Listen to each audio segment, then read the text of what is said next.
রব কি বলে জানো? তুমি যাকে আমার চাইতে বেশি ভালোবাসবে, আমি তাকেই তোমার কাছ থেকে দূরে নিয়ে যাব আর তোমাকে বড্ড একা করে রাখবো।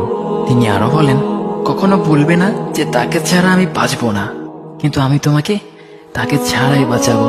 পিছনে সব আবেগ কেড়ে নিয়ে তোমাকে দিব্যি সামনে এগিয়ে নিয়ে যাব।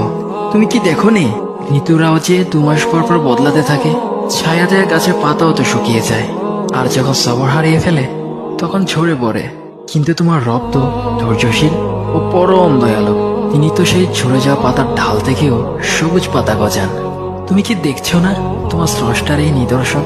যে মানুষটাকে তুমি নিজের জীবনের চাইতেও বেশি ভালোবাসতে, সেই মানুষটাও একদিন অচেনা হয়ে যায়, তোমার মন ভেঙে যায়, এমনকি বন্ধু শত্রুতে পরিণত হয়, আর খানিক সময় পর শত্রু বন্ধুতে পরিণত হয়।